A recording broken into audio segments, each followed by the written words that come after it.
Welcome to the AI Ireland podcast, your window into the world of AI innovation on the island of Ireland.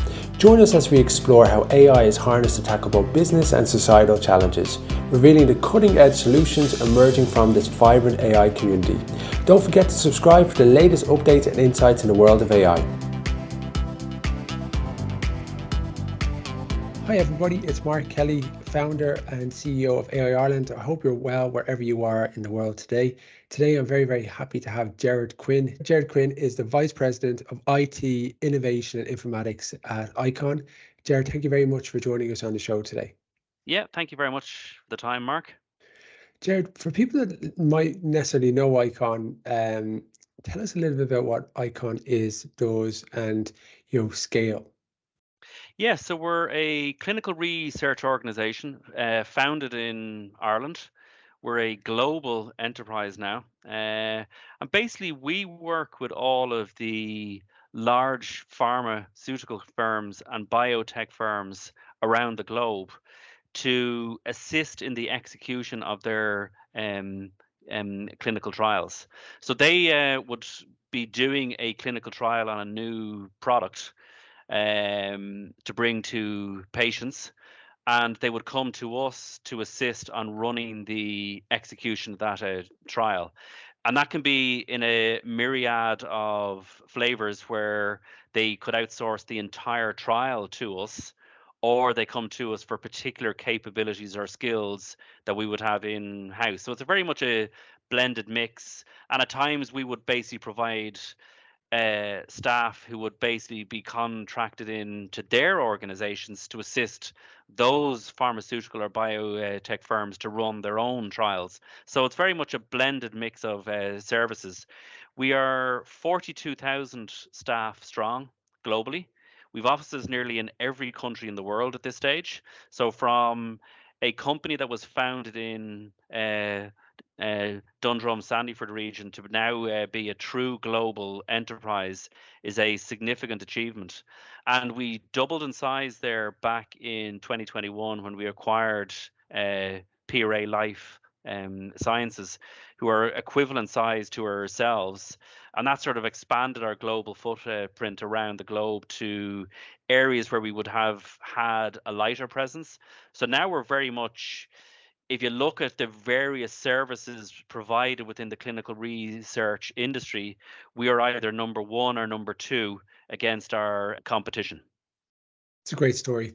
A great example of innovation meeting demand and then scaling and growing for us. So well done on that. Gerard, tell us a little bit about the application you had for this year's AI Award. So you're a finalist for Best Application of AI in Large Enterprise. Can you tell us a little bit more about that? Yes, we submitted for our Cassandra product. Now, what that does is within a clinical trial, at the end of a trial, the regulatory authorities, the EMA or FDA, or the rest of world authorities in each country, could actually apply a post-marketing study requirement onto the pharmaceutical or biotech firm. Now, that is typically labeling and other elements that they have to do in their product, but they have to go back and do testing. And that can often, when that is applied to them, they haven't built it into their clinical trial plan. So it's not in their plan, and they could very well have a plan within their trial to have the drug out to patients for patients' use in a treatment in a therapeutic area. So what we've done using AI, and it basically takes the historical execution of all trials in history. It takes the decisions that the EMA, which is the European Medical Authority, and the FDA, which is the US authority, and it takes the decisions that they made on all previous trials. And basically, through the use of AI, we're able to predict up to 97% accuracy for the EMA and 99% accuracy on the FDA, whether a pharmaceutical and biotech firm are going to have a post-study requirement applied by any of the regulatory authorities. Now, what does that mean? What that means from a business perspective to the customer, it means they're able to build that into their plan for their trial. What does it mean for us? It basically means we're able to work with them and have much more of a strategic conversation around how to structure their trial. So we can take two approaches, and the business team that this sits in is the ICON clinical outcomes team. And what they're able to do then is have a more strategic conversation with our customers around redesigning the trial, because the AI is able to predict whether it's going to have that applied, but also why it's going to have it applied. So they're able to help the customer redesign the trial to remove the risk of the regulatory authority applying that to their trial. Now, if the customer says, no, we want the trial to be designed and stay designed the way it is, we also have within that team the capability and the skill and resource to assist them with the execution of that post study requirement. So, from a business perspective, from ourselves, we're able to have much more of a strategic conversation and business opportunity with those. The other thing, as well, which is the more important piece, is the pharmaceutical or biotech firm is able to understand with far greater accuracy when they're going to be able to finish their trial and when patients with that illness are going to have access to that drug. So instead of suddenly reaching the end of your trial where they believe they're finished their trial, and then the regulatory authority implies that post marketing study, which could often add six months to a year to the trial time, they're able to restructure or cater that into the plan from a resourcing perspective, from a cost perspective, and from a communication perspective to the patient group to say this is going to be when we'll finish our trial. So it's a real groundbreaking use of AI within the clinical research area. It really allows you to kind of get ahead of what's coming down the track and kind of plan for it, because I can only imagine that you get this update to say, we now want you to conduct this report, documentation.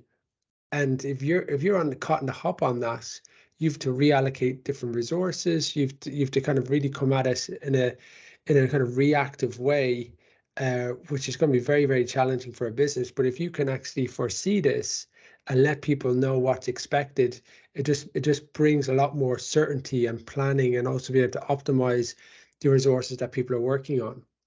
Exactly. Yeah, it's very, very true, Mark, because it just means that that team is now in the position within the ICON organization of having very strategic conversations with our customer group, where there's about 25% of trials get a post-marketing study requirement applied.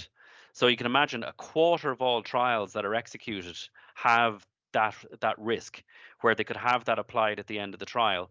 We've actually developed the product that's able to identify that up to, as I said, in the EMA up to 97% accuracy, and the FDA up to 99% accuracy, is able to tell our customers whether they're going to have that applied and why. And straight away, the conversation changes from, we're going to execute your trial, and if it happens, we'll deal with it then. And from a pharmaceutical firm and from a biotech firm, that straight away means a delay getting the drug out to the market, extra money, extra time, extra resource need, and they're coming back to their own internal teams or CROs like ourselves to assist with this sudden issue.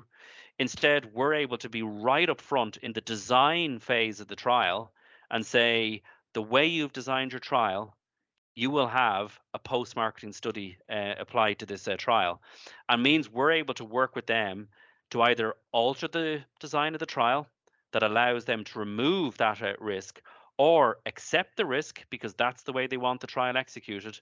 But we're then able to start consulting with them around the work that's going to be needed to actually execute that post study requirement. So you're right, Mark. It moves us into a more strategic position than a reactive.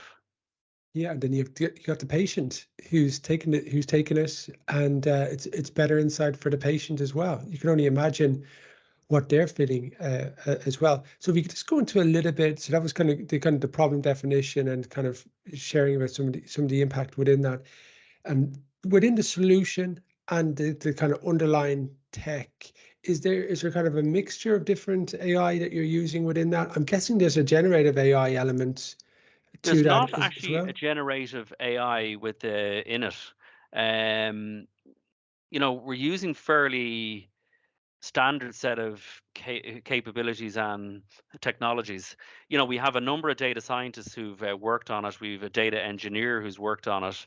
And really, the key piece that they've worked on is building out the algorithms. But the key point is the sourcing of the data. If you look back, we've basically gone out to every trial that was ever executed on clinicaltrials.gov, which is the sort of the holy grail of where every trial is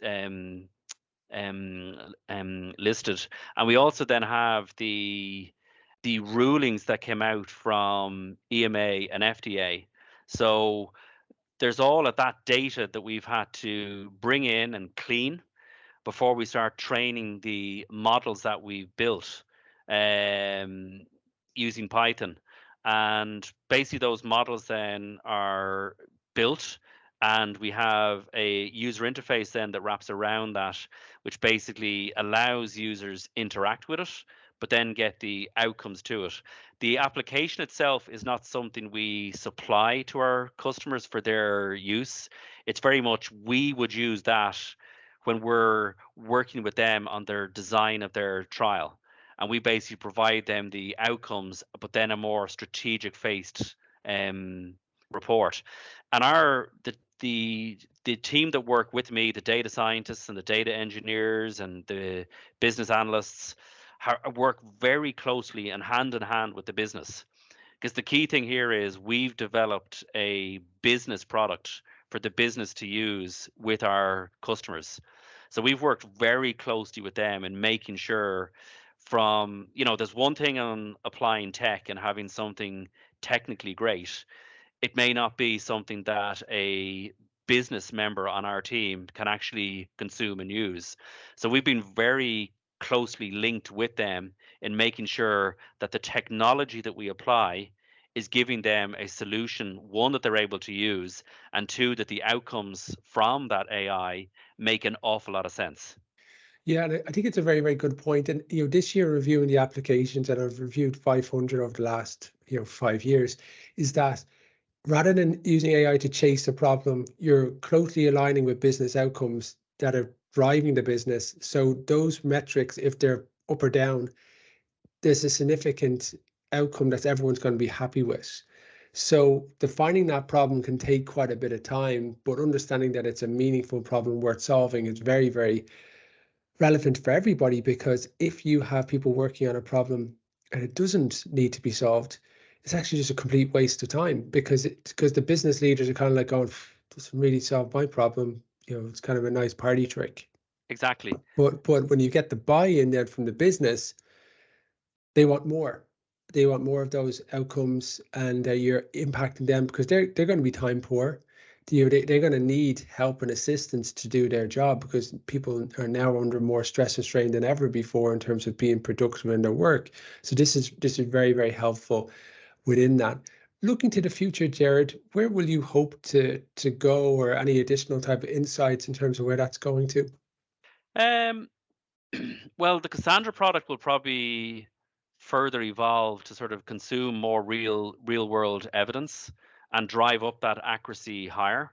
Um, but then if you look at the whole application of AI within the clinical research space, the boundaries are really limitless, to be quite honest.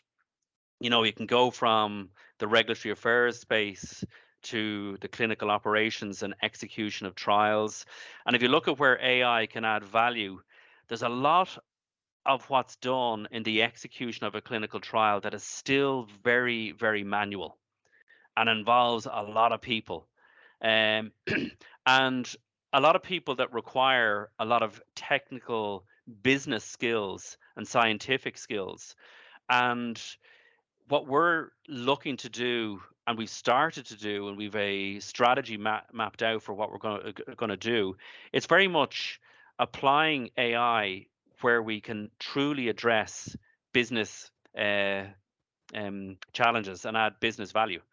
If you look at um, the key sort of challenge here is with the AI that we're going to bring in, would that drive better outcomes for patients from our trials? Would it drive better revenue for ourselves and our customers?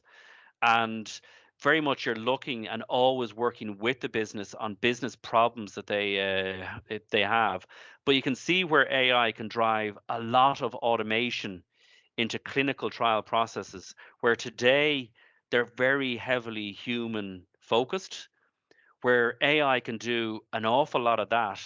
And within the clinical trials industry and within the life science industry, the one thing we have constantly is challenges around being able to recruit resources. There's a resource shortage within the life science industry. And I know people would often say AI, it's going to replace everyone's job. But actually, within the life science industry, it'll be AI is actually going to help us recover from the resource shortage that's suffering right across Yeah. the industry. And that's a more interesting narrative because you don't see that played out on media because from working in the life sciences industry myself in the past, you're right, there isn't enough skills to do the jobs. So it's about actually automating certain aspects and then Yep, allowing people to do other different types of work or having that kind of augmentation style experience as well, where you've kind of got a human in the loop working with the AI to free up their exactly. works. And we see the future of this going towards not necessarily replacing jobs, but having automation within your role, and then you actually being able to do your job to a higher level. And it all starts with mapping out those points of where the manual effort is, and then putting in some processes that you can actually look to automate them, and then starting small and building it up, and then seeing the return on investment that actually comes from it. And then that's going to have more impact in terms of getting the product to market sooner, lower costs, and then it's more efficient, and there's less human error there as well. So there's a Exactly. variety of Yeah. different benefits that come from that. Gerard Quinn, VP IT and Innovation and Informatics at Icon. Thank you very much for your time today. Thank you very much, Mark. I'm really excited to unveil my new book, AI Unleashed, Navigating the AI Revolution as a Business Executive, which is now accessible to purchase on Amazon and Amazon Kindle. This publication is the fruit of half a decade's worth of meticulous research and high-level conversations with experts in the field, both in Ireland and globally. The book is particularly timely, featuring current discussions on AI governance in the European Union and North America. If you're aiming to grasp the full scope of AI, ready your enterprise for its transformative power, and utilize it to your advantage, this book is specifically crafted for you. It serves as a pragmatic guide, clarifying misconceptions and presenting real-world insights for leaders entering the AI sphere. The book covers an extensive array of subjects, from AI's role in diverse industries to generative AI applications, and provides guidance on avoiding typical missteps in AI initiatives, all supported by the most recent studies. Additionally, the book highlights case studies and applications that have earned accolades at AI awards throughout the years and emphasize top-notch AI utilization in Ireland. For executives, poly-architects, or technology aficionados seeking to make sense of the intricate world of AI Unleashed, Navigating AI Revolution is your essential handbook. So it's now available on Amazon. This book furnishes you with the expertise and instruments required to deploy AI both effectively and ethically.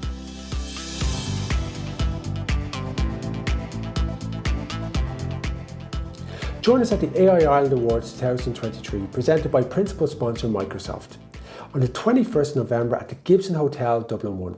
You'll discover the pinnacle of AI innovation on the island of Ireland.